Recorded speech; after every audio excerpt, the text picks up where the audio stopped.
Hi everyone, this is Marcus Simpson from Surgery Pro here to talk with you about the digital script for the ActiveCare+S.F.T device. Now, I have done a couple of other videos that are longer and go into more details on some of the workflow components. So I'm gonna keep this video ideally much shorter, and if you want more instruction on some of the things like downloading Adobe Reader 11 and then thinking about sort of workflow in terms of optimizing the script for your providers, do look to the DVT Pro video instruction video, which is about 10 minutes long but goes into quite a bit of detail. So what we have here is very straightforward: name, cell phone, home phone, date of surgery, so forth, insurance.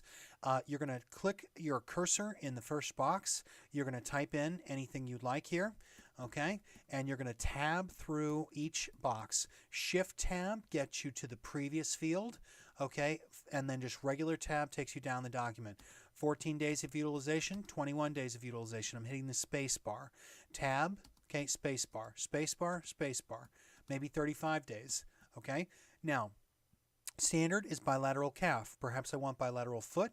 I can click, or, so I've deselected bilateral foot, bilateral calf, which is deselected by default, and I have selected bilateral foot. Treatment instructions. Utilization of this device is target at 80% or 20 hours per 24-hour period. If there's other usage, you would enter it in this box, or generally in this box. Okay, surgery performed. I would say perhaps, left total knee. You get the idea. ICD-9s, please enter. I think we're going to pre-fill the secondary as well, just to let you know. And here I can enter specific hospital information. I've got 2 lines to enter information about where the patient is residing and so forth. Note that this is pre-selected. This box allows us to communicate with the carrier regarding the Joseph Caprini risk assessment model out of the University of Michigan. It's a very standard model for DVT risk assessment, and that is absolutely met by total joint replacements, hip fractures, and other types of surgeries like prostatectomies, hysterectomies, broken bones with immobilization, and so forth. So remember, this is the top of the line portable pneumatic compression device. It is the most studied, most relied on device in all orthopedic spaces wherein DVT prophylaxis by a mobile compression device or any sort of compression device is being used in place of Coumadin, heparin, warfarin, rivaroxaban. You get the idea. Lovenox. So really, really great product, and let us know if you'd like the clinical sort of background on that. We have that for you. CMN block. This goes over the sort of the clinical elements. There's a little bit of section here on protocol. Now, you'll note DVT prophylaxis standing orders. This is required for nursing homes. We will ask you to sign a standing orders, which essentially just says this, but in a little more detail, and they like to have that on file. If I was up here and I've been tabbing through, I can tab right through to my facility. I can enter my information and then move through. Now, a couple of details here.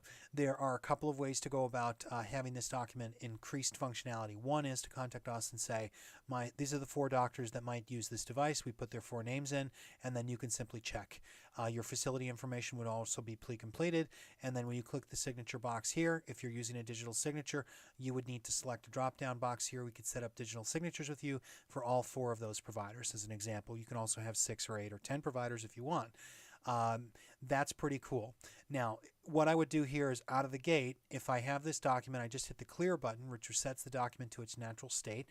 I'd enter the doctors, say I've got, Dr. Jones, Dr. Wells, Dr. Wu, and Dr. Smith. I know, hugely creative there. I apologize. I'd put in their information. I put in the facility information. Perhaps I prescribe everyone at 14 or everyone at 30.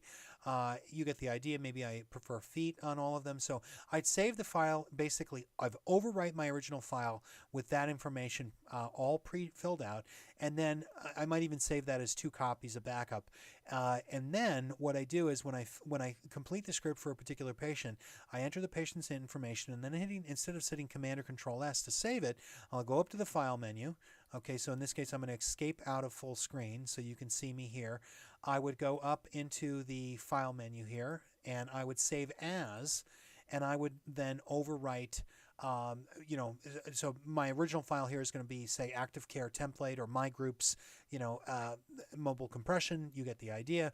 I would save it as the name of the patient, last name, comma, first name, or an ID code, and then now I can attach that to the patient's EMR. So I want you to be thinking about that. I can use this document in a lot of different ways. I can print the document, say I've completed the document with my information here. I can print it, not save it, and then just fax it in. Or I can save it as the patient's name, and then I haven't overwritten the original document. Now, so there's a few different ways that we can go about using this document in sort of multi-layered functional methods. Now, let's go over the digital signature a little bit more. This is a legally enforceable digital signature, but it has to be configured.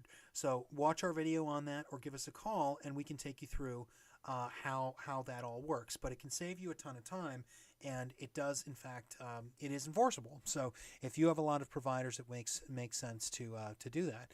The submit button allows you to select an email system that you might have or that we would provide to you that allows you to remit this securely through a HIPAA-compliant electronic system. Our email is HIPAA-compliant. What we can do is we can work with you with this system that we're building. It's the atmedicine.org system that will actually allow you to submit things to everybody you want to work with on a HIPAA secure basis, not just us. So very, very cool. Print pulls up my print dialog box. Okay, so I can select which printer I want this to go on. And of course, clear resets the file to its native state, and then instruction video opens this video that you're watching. So a couple of additional sort of embedded things, but that's the overall workflow. Very, very straightforward. Hope you enjoyed it, and note that there's more available in PDF form if you're looking for more additional instruction. Again, this is Marcus from Surgery Pro signing off. Request information at provider support at Surgery Pro, and or email. You can email me directly at marcus@surgerypro.com. I just want to clarify also one thing, that the DTX is a forthcoming product that will have detective components. So it'll be a mobile compression device or an MCD device that will actually be able, sorry, not detective, the word is diagnostic. I apologize. Yeah, I'm sorry. It's not diagnostic, it's detective. It will have a detective component to detect the presence of a DVT. So hugely exciting, has been cleared by the FDA, and is we're just waiting for launch, but we expect before the end of calendar year 2013 or early 2014 that will be available.